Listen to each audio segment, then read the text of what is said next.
Hey everybody, welcome back to another Stone-Face Reactions. I'm Griffin, that's Theta, and we're here to watch some more Vinland Saga.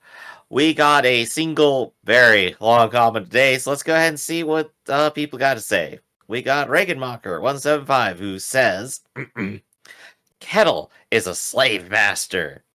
Any relationship he has with Arnheid is built on the fact that she knows she is likely being punished if she refuses to do and say what she thinks she is ordered to do and say. Ketil's wife slaps her at one point merely because she's been talking to Einar in the yard instead of making breakfast. That's why she's also emotionless in episode 7 when she was sleeping with Ketil. She had resigned herself to the idea that this was her life until the day she dies, having to listen to Ketil unload all his fears and anxieties onto her, whilst having to have sex with him without being able to say no without fear of punishment, because sadly that's what the slaves' lives are like. She wanted to raise Ketil's child because eventually she wanted to make the best for situation, but Gardar showing up put things into perspective. He broke free and suggested that they just leave together. Ketil, being so enamored with her, would have never willingly let her go free, and she and the audience know it by that point. She is now getting punished for daring to be tempted by the idea of regaining her freedom and of running away with her husband to live a happy life as a free person. Ketil beats Arnheid because he sees everything he has built up slowly slip away. Since it's clear that Canute was just will take the farm, and he takes out his anger and frustration on a person who is not allowed to fight back and who he, by all actions, indicates he ultimately does not see as a person.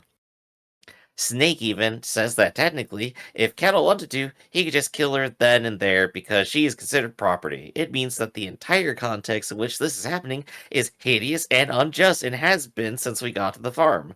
That's why the story also focuses so much on Thorfinn's desire to be non-violent. It looks at all these Norsemen from the perspective of the slaves who are the victims of the kind of raiding and pillaging we saw in season 1, and they are put into situations where people like Ketil can one day be super nice to them and then savagely beat them at a later stage on a whim. The story makes you think Ketil is a good guy because he does not beat Thorfinn and Einar, but he never lets you forget that he owns slaves. At best, he is a coward who is nice because of his desire to avoid any trouble at all costs. That's why he gave lots of tribute to King Harald, and that's why he went to see Canute in the first place. This is incidentally also why he beat the kid in episode 7 despite thinking himself of how unfair it was these poor children should suffer for stealing one measly bag of flour. But he beat the kid anyway because he did not have the courage to stick up for to other people at the time.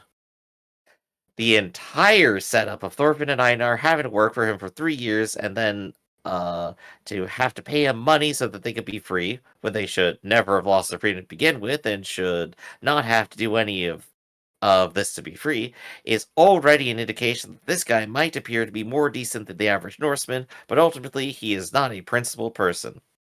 There's no right way to earn your freedom because you should never have to earn it. He benefits from Thorfinn's and Einar's free labeler and then acts magnanimous when he tells them that they are free. All this to say that niceness is not goodness. So that is a big old wall of text. Theta, what do you got to say while I take some water from all that? Well, I mean, I don't have any disagreement with the vast majority of it. The only thought that comes to mind is that there is a question of morality and ethics in play. I feel like that is from the modern sensibility, and not to be in the defense of slavery, because obviously, as modern people, we should not be. However, morality and ethics develop and evolve as we exist, and it is very much a product of whatever time you're based in. So I don't feel like you can apply modern ethics and morality to a person of that age and feel justified, because they will only look around at the world around them and then reinform you of what is ethical and moral. For example, I used to be in a relationship with a woman who was very religious, right? Mm-hmm. Obviously, not anymore. But I'm an atheist. She was a Christian. Not even sure of her denomination anymore. But we used to have debates at night about where the basis of morality, right? Where does it come from? I would say morality comes from people. We decide what's moral, and we act upon it.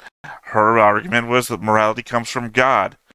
That God bestows us with certain innate morals, and then the rest of it comes from the Bible, right? Well, the Bible says slavery is fine, right? The only slavery that's not good is that if you enslave a Israelite, you have to release them at the 7th year of slavery. Only the men, though, not the women. The women don't get to be freed at 7 years. It says that very specifically. But gotta collect them all, right? well, I guess the point being is that God's people will respect a contract, but you still have to let them go because they're God's people, but not the women because those aren't people. The Bible, right?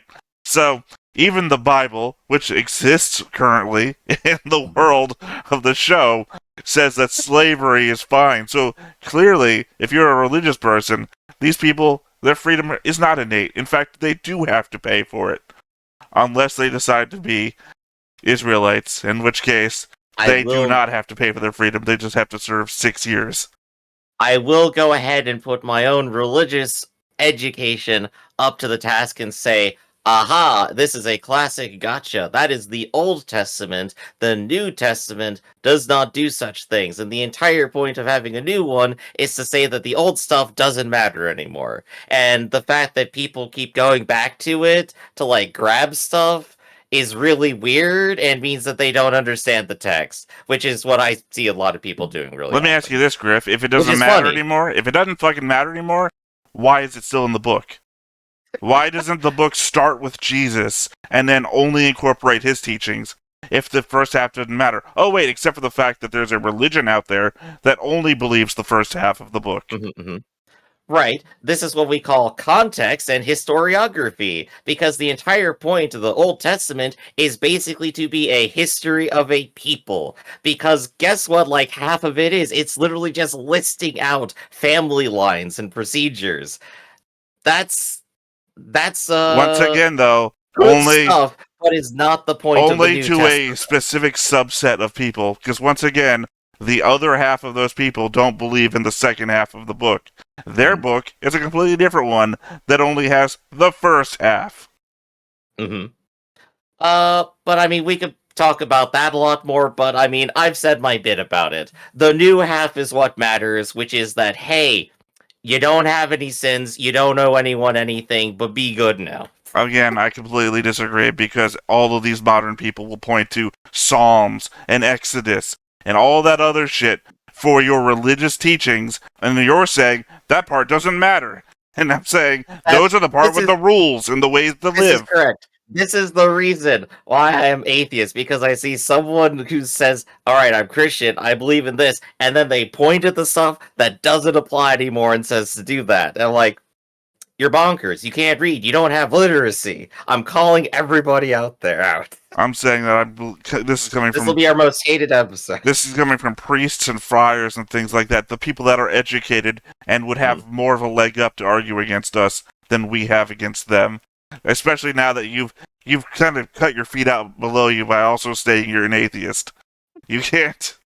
I mean, I understand that's a sweeping statement. Certain that if we got like a friar or a priest on the show, they would have a more consistent view and a better mind of literacy to know what they're talking about, and they're probably fine.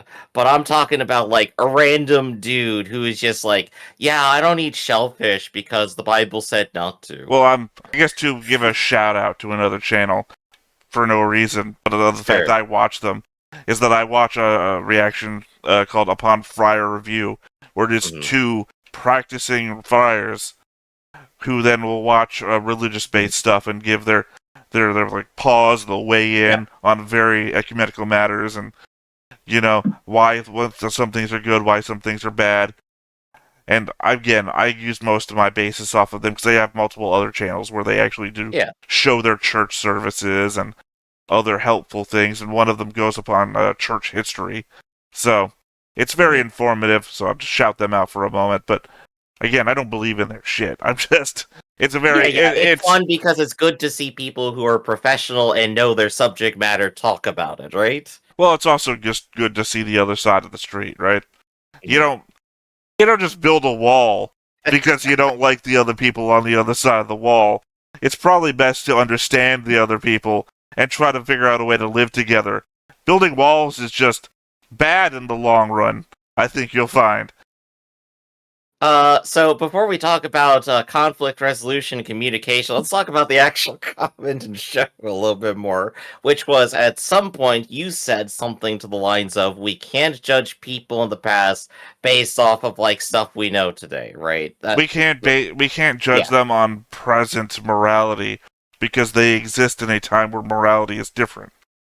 Right, and to that I say, we have examples of things like American abolitionists who, at the time when such things as slavery were happening, specifically called it out as cruel and unusual. Cool, 800 years in the future of the show, so they don't apply. Name people from the current time. Hold up, I was going to draw the parallel. You didn't let We're me. in the middle What of a I'm debate, saying Griff, is with that no moderator. what I'm saying is obviously people at these times do realize these are cruel and unusual institutions and are terrible, horrible things. But obviously they can't really do much. Like, the entire point of Vinland Saga right now is that, like, yeah, unless we just kind of leave this society, we're not really changing it. I think the point They being don't is have a chance to do that there. I think the point being is that those people are aberrations to the current morality and they don't represent what is considered moral at the time.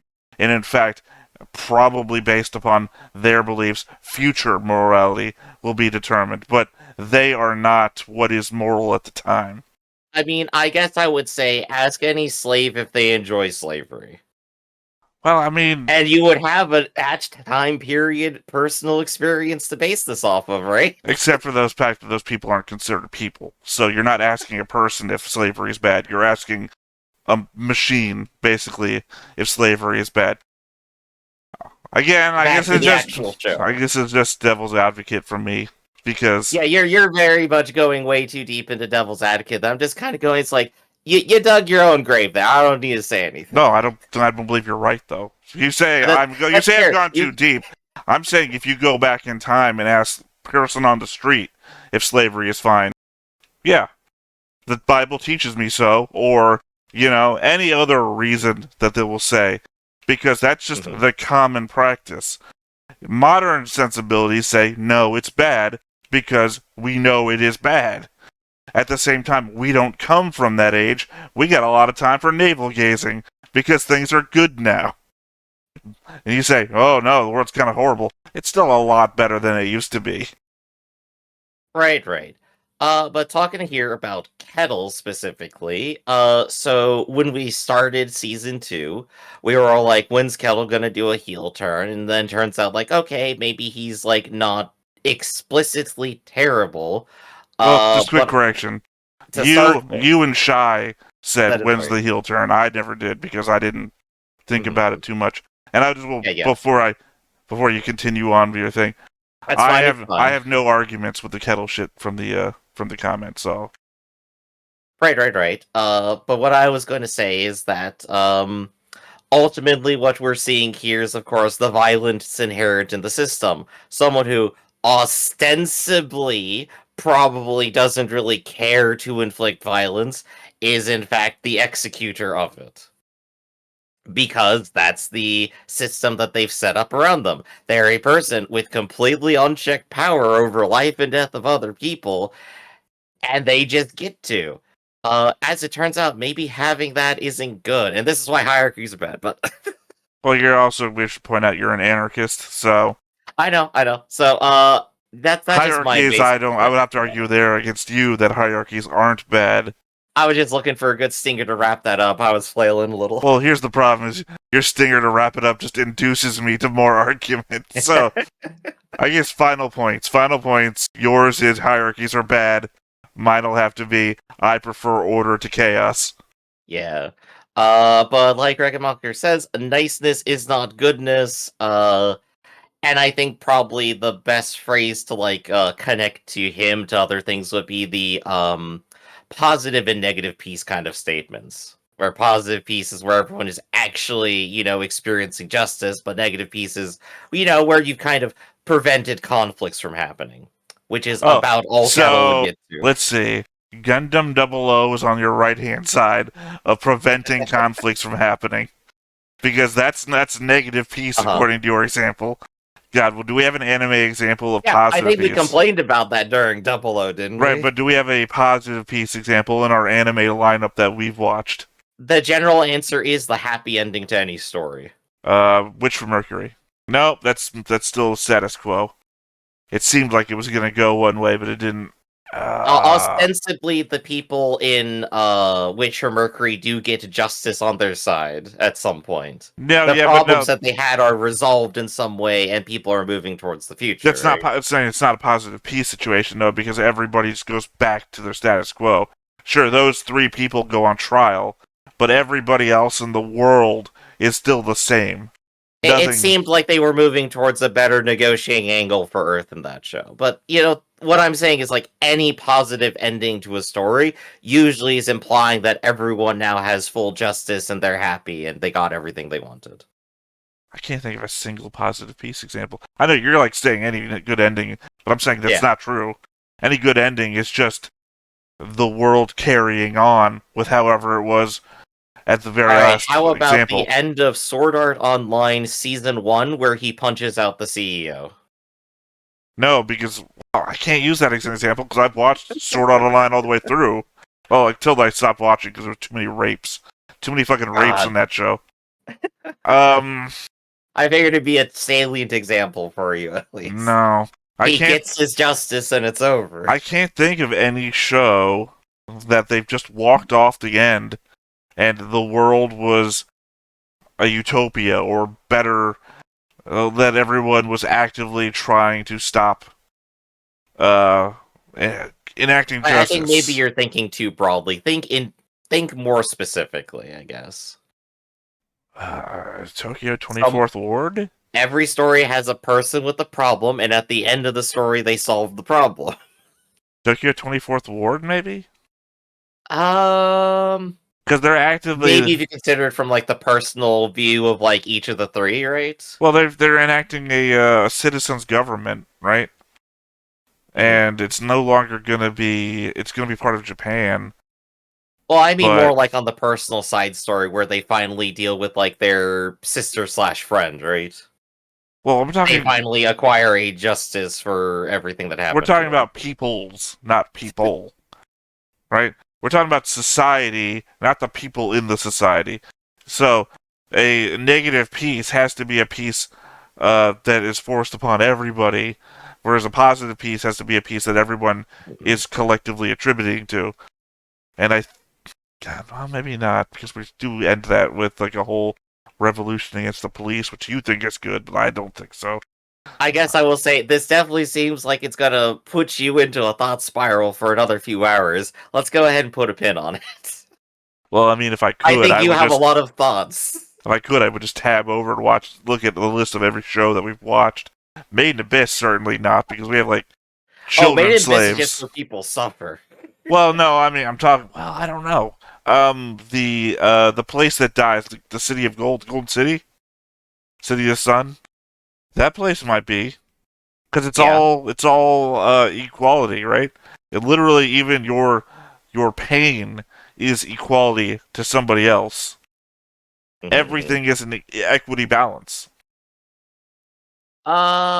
We could definitely write a few essays about that one, geez. Well, because we could be here for a while with Made in Abyss. Well, you remember, one person feels like they've been stolen from, and the other person immediately gets punished. Justice is enacted with its impartiality completely, because it's entirely based on how much has been stolen from the other person and perceived values. I think that has to be the ultimate case of positive peace.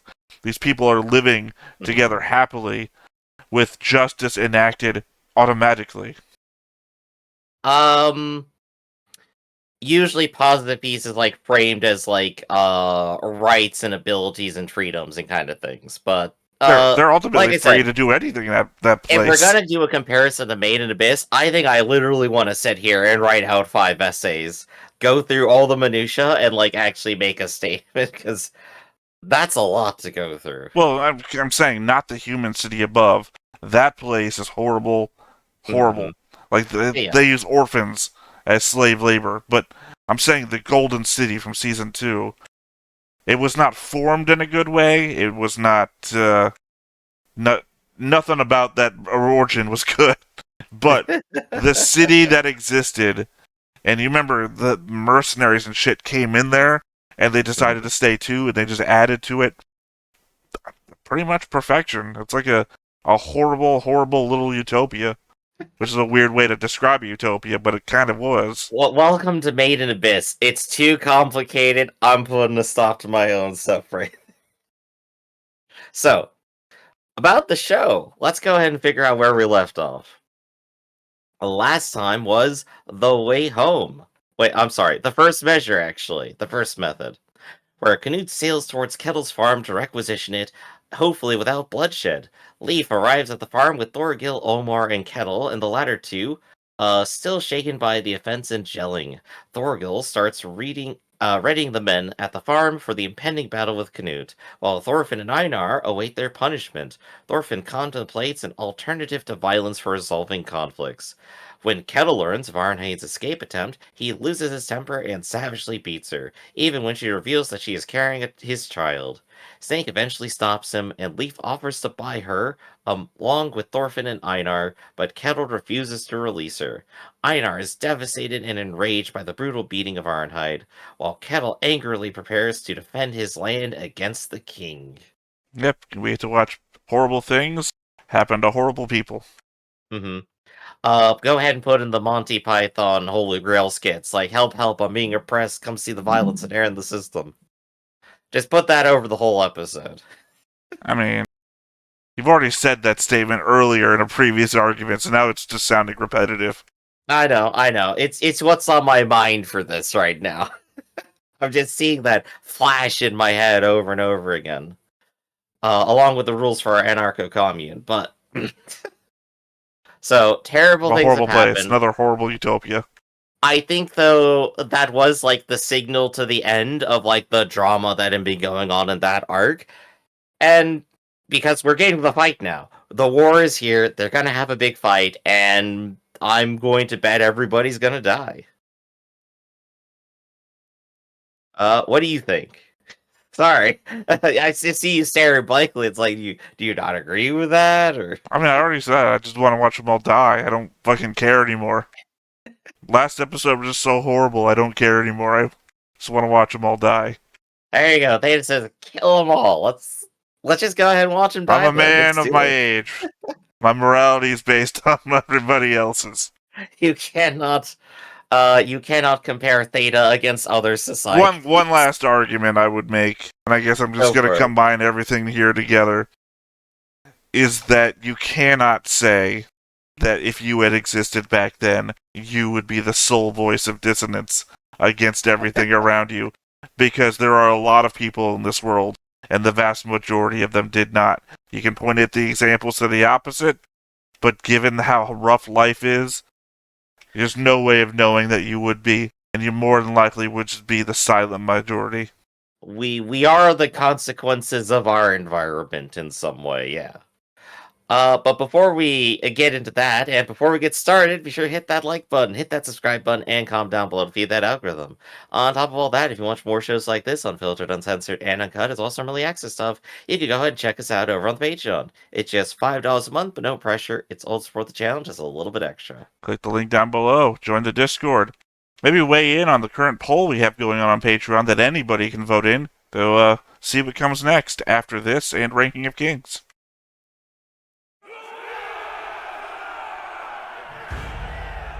The unruly mob has assembled. There's a lot more people here than I thought there would be.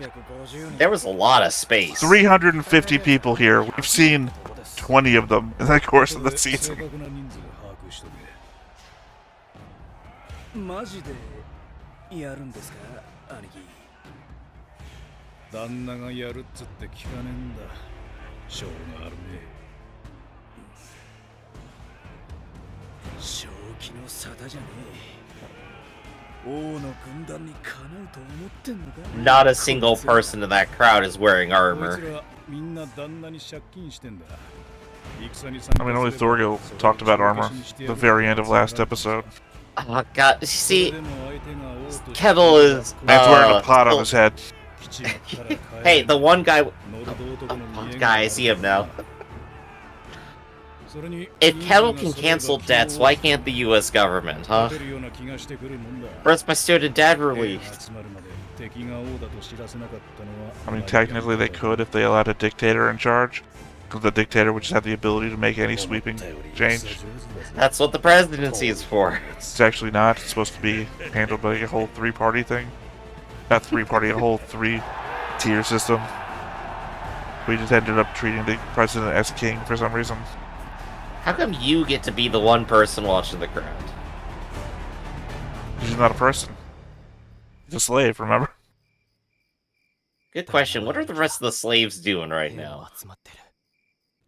Hopefully planning to run. Or get a little backstabbing. 言った通りだろう。すぐにこの農場を出ないと俺たちも巻き込まれるぞ、トルフィン。はい。でも。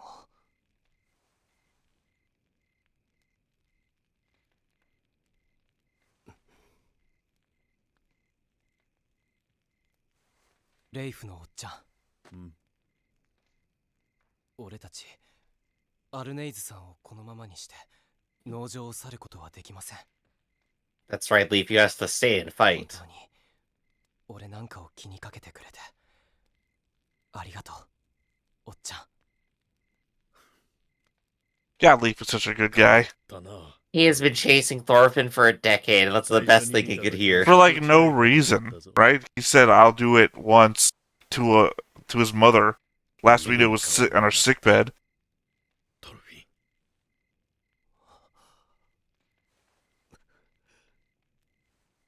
やっと会えたんだ。できんよ。お前を置いてわしだけ逃げるなんて。パテルさん、また横を向かせて。吐いたもので喉が詰まるといかん。パテルさん、アルネイズを I mean, I don't see her surviving. 可能でしょうか。いや、今は。 They said it was like a low chance that she'd survive anyway.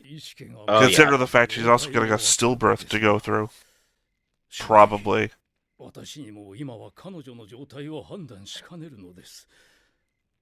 Being full unconscious in bed is already just not a good sign. 安静にしておくに越したことはありません。せめて意識が戻るまでは。一日、あと一日だけこのまま様子を見ましょマジかよ。その後はどうすんだよ。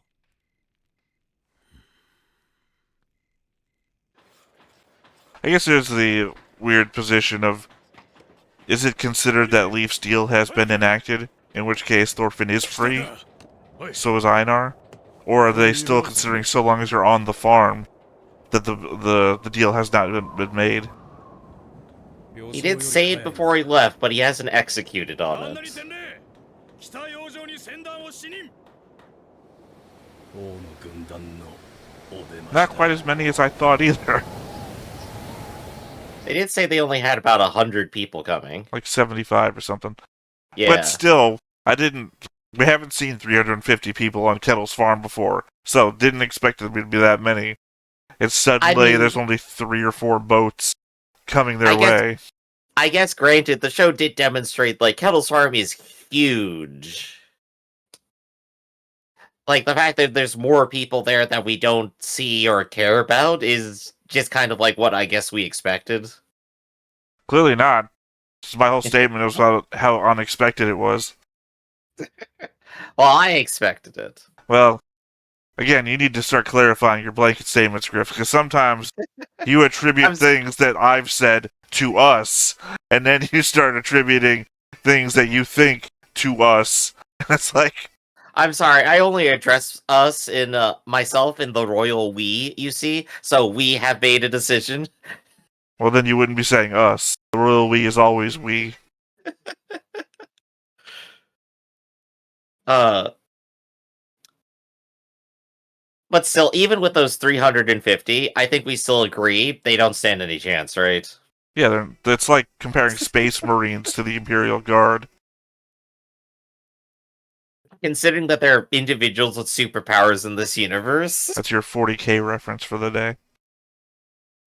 they could probably drop 5 guys down, they'll kill 350.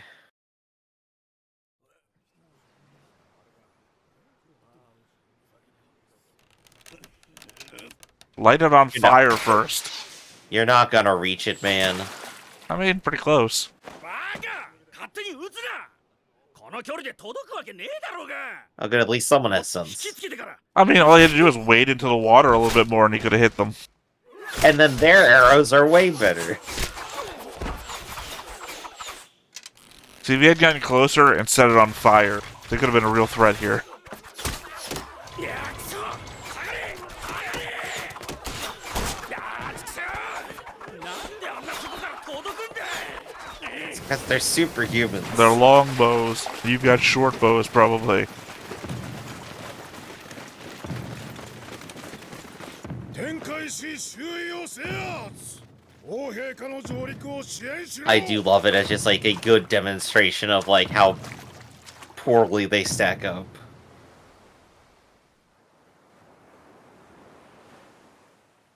どうやらケティルは世と戦う気らしいな。軍師を出せ、ウルフ。ここに布陣し、ケティル側の返答を待つ。 A lot of messengers get killed these days.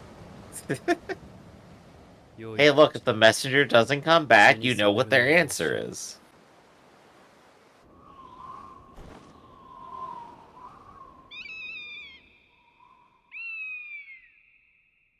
以上の理由によりクヌート王陛下は反逆者ケティルとその一族に対し今日より10年間の平和喪失処分をお命じになられた Outlawry. Yup. My new favorite crime, outlawry. ケティル一族を生かしおきくださるはひとえに王陛下のご恩情によるものである。伏してお裁きを受け入れよ。以上。死にたくなけりゃとっとと国外へ失せろ。返答は明日の朝まで待ってやる。 Man, that guy on the right was just like head to toe armor. That was a 3D chair. 反逆平和喪失図に乗るなよ若造が。 I mean, you are insurrectionists at this point. どうだクヌート軍の様子は。のんびり昼飯食ってたぜ。鍋炊いて。軍船2隻、貨物船2隻。上陸地点のすぐそばにテントを張ってる。兵力はざっと100人だ。ん ?100 人ああ、奴隷と召使いを除いてな。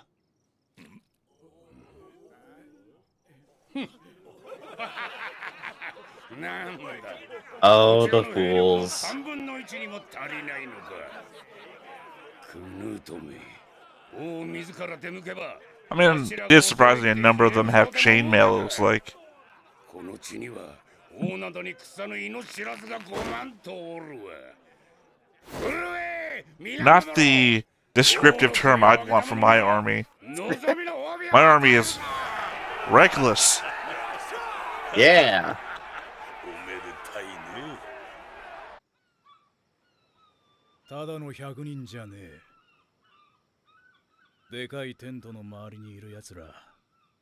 ありゃ重視だから Things. な。マジで王様が来てんのか。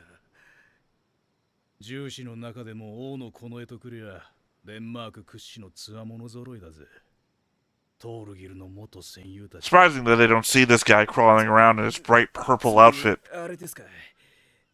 全員トールギルさんくらい強えと。じゃあそれ以外の白マントたちはこの絵に比べりゃ弱い？なんだお前、見たことねえのかよ。あれがヨウム戦士団だ。 They're about as strong as Thorkill. そんなに目見開いたの初めて見たぞ。 Thorfinn, I mean, not Thorkill. Well, と勝てねえな。 they're catching up with what we know, こっち and they は realize how この戦士 doomed の they 寄せ are. 集めとは兵の質が違いすぎる。あいつらは朝から晩まで戦争のことしか考えてねえ連中だ。一戦やらなきゃ Ah, 誰には Grognarks. それがわからねえらしい。お前ら逃げたきゃ逃げろ。 Oh, I take it back then. Fat guy with the chainmail was the guy on the beach. 兄貴 Yup. はどうするんで？ Which means one of their guys was down there with all the civilians for some 逃げ reason. てどうする。 He was commanding them. あの350人のお調子乗りども。 Commanding them? One guy fired a bow and he said, "Don't fire that bow!" And then they all Poorly. ran. Commanding them poorly. 縛り上げて引き渡しちまいましょうよ。そうだ、そうすりゃ戦争しねえで済む。トールギルさんも縛るのか？いやビビンじゃねえよ。8人係だったらなんとかなる。いや、トールギルさんだけじゃねえ。音に聞こえた鉄拳。 I thought he was also holding the staff there for a second. I was like, "What are you, the mage?" 知ってるだろ。 Hey, every party needs a mage. But I like how everyone still has Ketil's reputation to deal with. They have no idea still. 鉄拳か。鉄拳のことならよく知ってる。15、6の頃に出会ってな。俺に戦場の流儀を教えてくれた。マジでめちゃくちゃ強かったぜ。俺にとっちゃ兄貴みてえな人だ。 I'll be frank here. 何年前だったか。 I thought Thorkill was gonna exist in season 2. 俺は追われる身になった。 I thought so I too. think we saw him once, and he's Yeah, he never just appeared hanging out again. back at home. わずかな噂を頼りにこの農場まで逃げてきたんだ。ところがよ、やっとの思いでたどり着いたと思ったら。なんだお前は。わしに言おうか。全くの別人だったんだ、これが。え？なんじゃそれ。 It's been fake all this time. 語ってんだよ、あの旦那は。たまたま名前が同じなのをいいことにな。呆れたぜ。よく今までバレなかったな。 さりとて。 You think this is true? I think so. Or is he lying? I think he's saying it just to tell his men that it's like, yeah, you can totally beat this guy up, no Because problem. remember, he also had a flashback in his mind of fighting in battle. Not Snake, the other guy. He's saying he's lying. So we've seen Yeah. both of them have memories. So お前らは好きにしろ。旦那は命を捧げるには値しねえペテン野郎だってことだ。じゃあ、達者でな。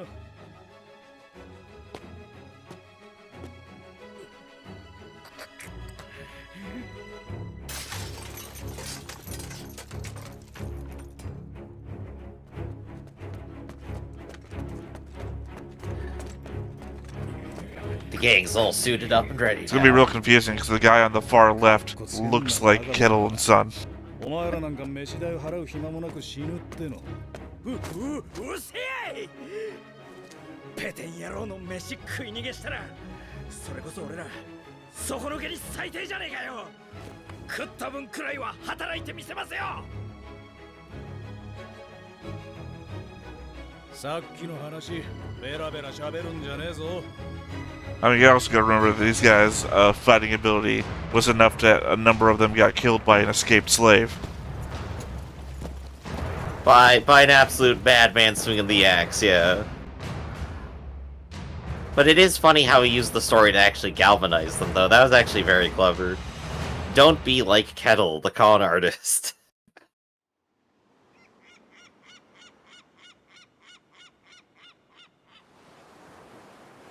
海を背にした陣だ。王の軍団はここに2列応対。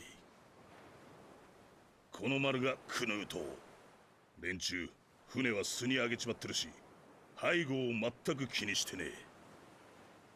こっちにまともな軍隊がいねえのを知ってやがるんだ。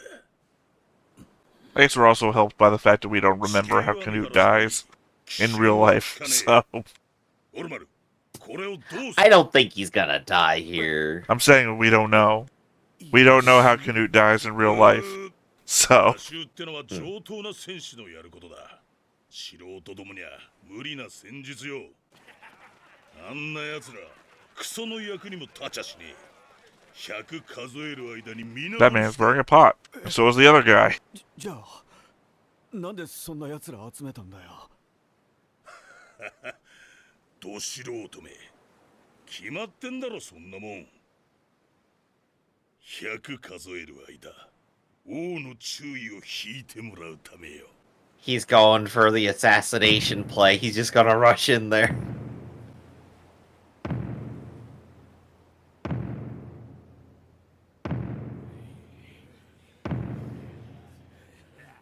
Cool little parallax moment.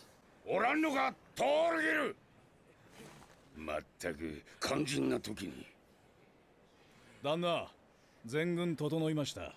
よし、わしの合図で準備射撃だ。構え！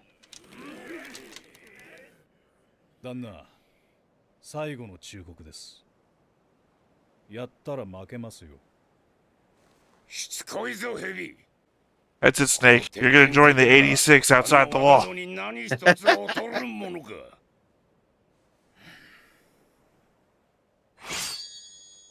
撃て！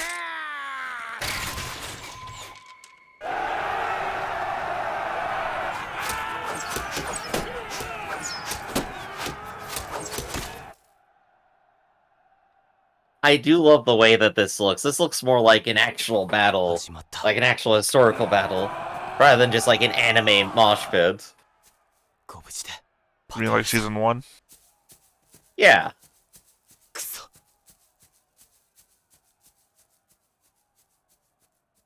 Like it's how I've witnessed like other people actually like getting into formation and being ready. It's really cool. ゆっくり、なるべく揺らさないように。 That's gonna be impossible. It's a dirt road. They ain't no chance. We haven't invented shock absorbers yet. これって泥棒だよね。どれ泥棒。気にするな。相応の金は置いてきたんだ。やるときやるんすね、親父も。トルフィンの友達だ。見捨ててはいけん。ここにいたら彼女は殺されてしまう。 Yeah, no matter the situation, whoever wins, she dies. Oh yeah, they said to leave. Mm-hmm.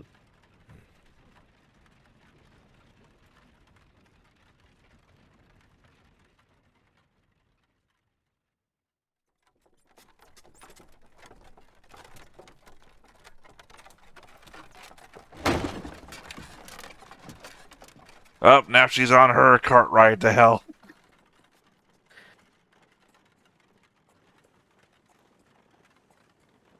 Right back where we started.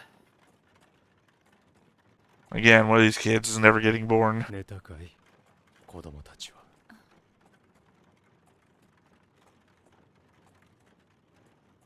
ええ。馬車に揺られるとすぐに寝てしまうから。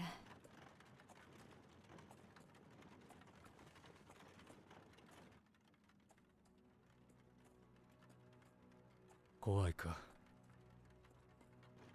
心配するな。じきにこの暗い森を抜ける。ここは痛みと絶望の吹き溜まり、血に乾いた獣たちの森だ。 Eventually we'll reach a giant turtle that'll sneeze on us. 私たちには Our host will probably drown by then, though. 長く苦しい旅だったな。This is doing good of reinforcing the entire season's motif of the world sucks. Good little metaphor going on. そうね。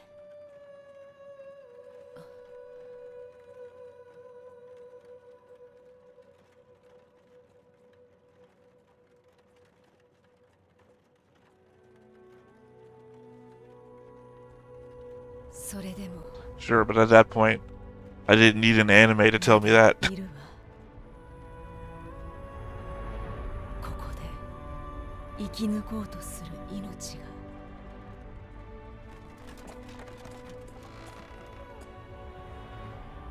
ガルザル？彼らにお世話になった者たちに別れを伝えてくるといい。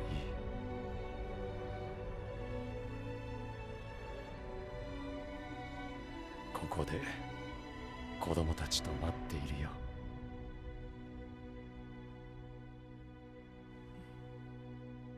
It's nice of Ghost Gardar to accept the other dead kid as his own too. お礼を言わなくちゃ。 I guess you could always like put into the perspective of what she thinks that she wishes that Garter would say or do. Because it's her dream, right? Sure, if it's a dream. We've seen enough dead people wandering through people's heads to wonder if it's all dreams or not.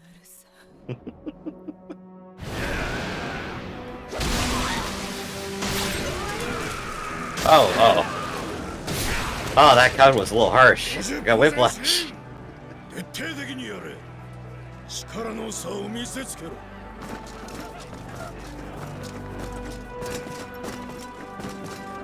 God, that guy just looks depressed. It's more likely he's bored. Yeah, Not it's really like, a oh, fight. slaughtering peasants, no Hey, fun. it's the helmet from the opening. Oh gosh, yeah. The one with the butterflies. もはや光栄は不要だ。2列目の重手段はケテル逮捕に使え。下がるな突っ込め意地を見せんかったわなそうわしの息子たちはどこへ行ったのだ They're even getting like one-on-one little fights there and losing completely. Sorry, did you just like swim around the entire beach? Come up from I behind? think so. He's gone. Oh, he is not going to survive any assassination attempt. Even if he reaches Canute, he's dead.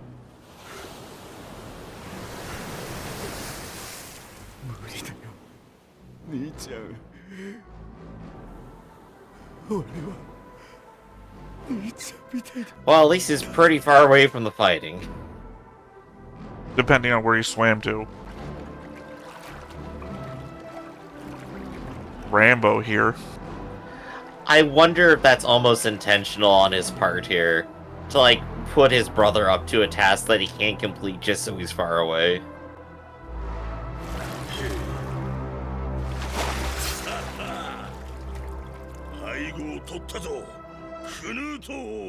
Don't announce your sneak attack, man. Oh. Well, I mean, you know, they could he might be drowned out by the water and everything. True. Or rather, it's a talk to the audience moment or himself moment, you know? Well, one assumes that the boats are, you know, rising up and down with the tide and everything, that any little splashing water is going to be attributed to them. Yeah. Still funny, though. I was really hoping for the ending stinger to be, like, his actual assassination attempt. I mean, if you wanted to be effective, he should have taken a bow and an arrow with him. Well, You didn't have the to thing charge with that the is, beach. You just fire it from there. well, with, like, the swimming and stuff, like, wet bowstrings are terrible. Cool. They don't know he's there. He has plenty of time. Alright, he's, like, sits around for, like, 20 minutes over the ocean waiting for something to dry. In cloudy weather when it's about to rain. Hell, he had to unstrung his bow. Mm-hmm. Unstring your bow. Put it in your mouth. Your mouth is going to be less your mouth wet. where it's very dry. It can be very dry. Don't drink anything. Spit out. Be like a boxer before weighing in. It's certainly a Well, lot less wet than the water around you is.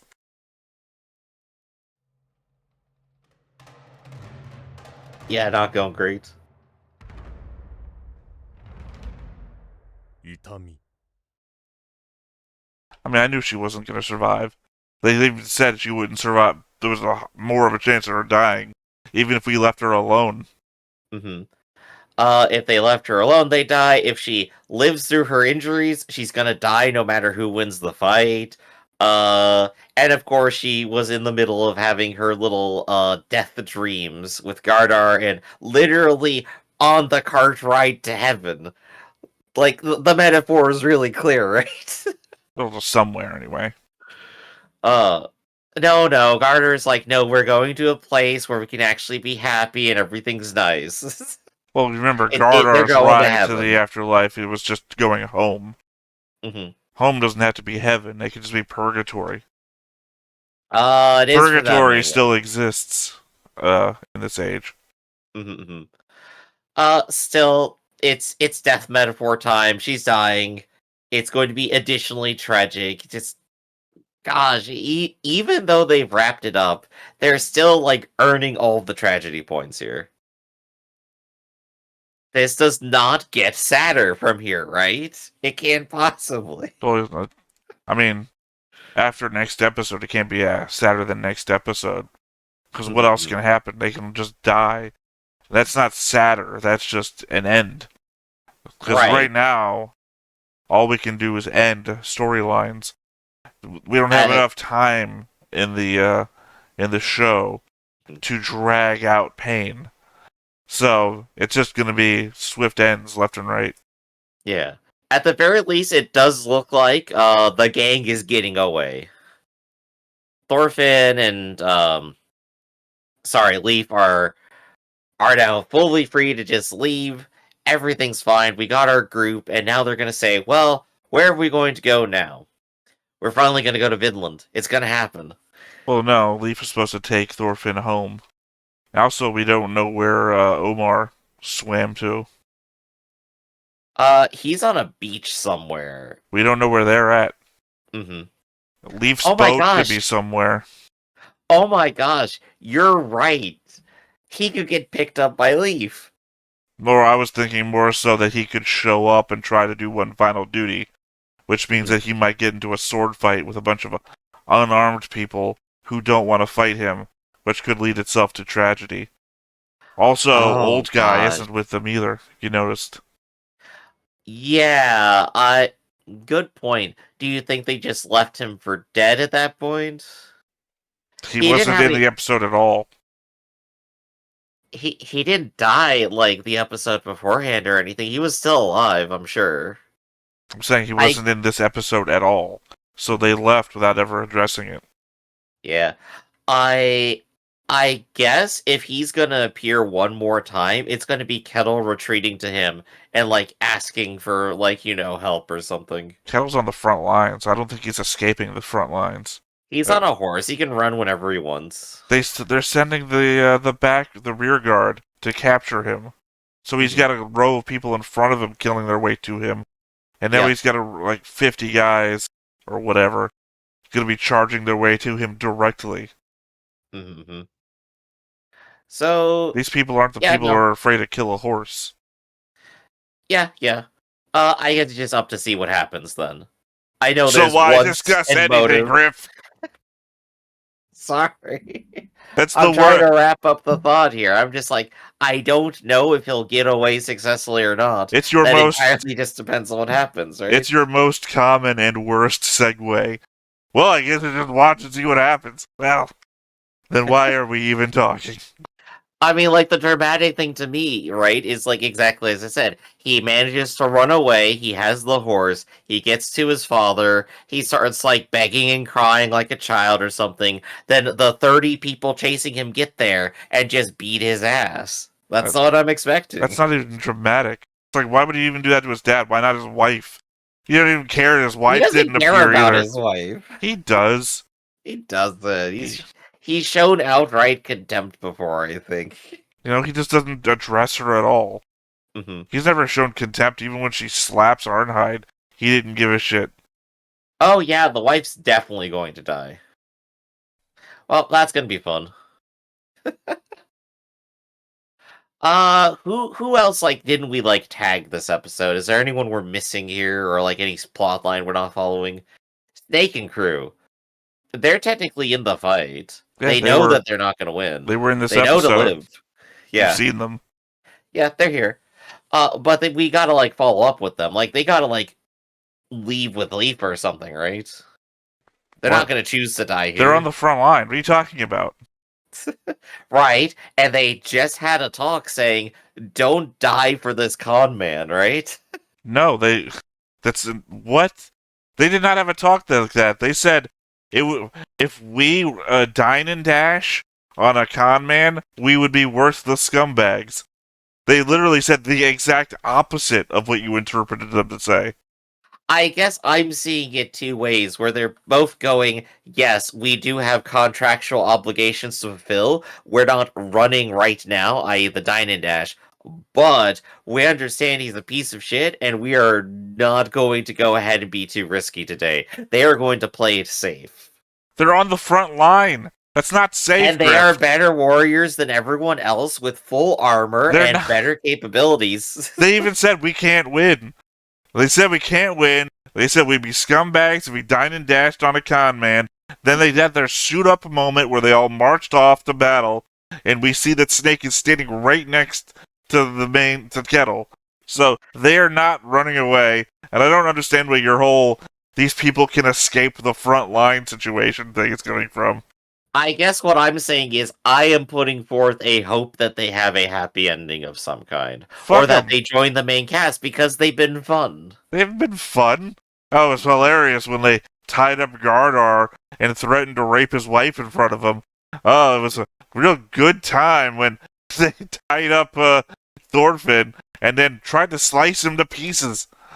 A couple of episodes ago, we were literally talking about how they built up Snake this entire time, and the fight is interesting because of their mutual capabilities and the stories we followed. Of course I want to see more of Snake. I don't remember this conversation that you're remembering.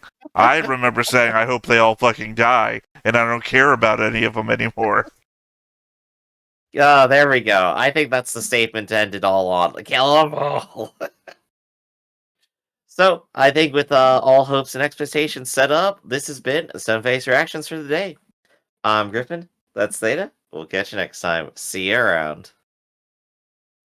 Hey everybody, thanks for watching another Stoneface Reactions. If you have an idea of another video we could go ahead and watch, go ahead and put it in the comments down below and we'll add it to the wheel. Be sure to like, comment, and subscribe, and let us know what you thought about this video, what parts you liked. And until then, we'll see you next time. Is this too goofy?